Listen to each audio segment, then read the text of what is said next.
Достар, барлықтарыңызға сәлем, сіздер мен Назгүл. Бүгін керемет қыстық десерттің рецебімен бөлісетін боламын, ал сіз каналыма тіркелуді ұмытпаңыз. Десертіміз тек қана 2 ингредиенттен тұрады.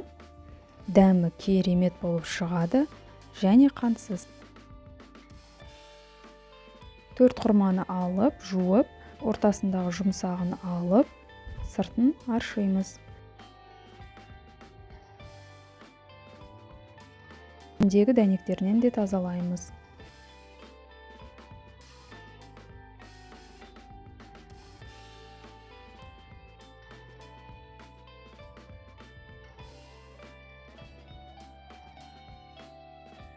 Тазаланған құрманы майдалап тураймыз және үстінен 3 ас қасық какао себеміз.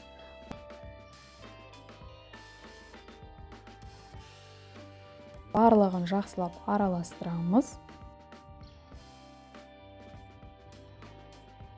Блендермен біркелкі болғанша жақсылап еземіз. Блендермен езіп болғаннан кейін жақсылап тексереміз. Арасында іріткілер болмауы керек. Ыдыстарға бөліп бірдей қылып саламыз.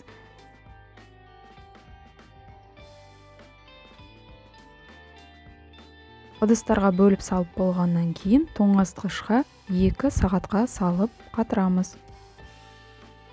Достар, 2 сағат өтті. Біздің десертіміз осылай қатты. Оны қалауыңыз бойынша жаңғақ, шоколад немесе кокос ұнтағымен әрлесеңіздер болады. Бұл десерттің ерекшелігі, оны ұнсыз, қантсыз және пісірусіз дайындадық. Ас болсын достар, каналыма тіркеліп, лайк басып, пікір қалдыруыңызды сұраймын. Рахмет үлкен.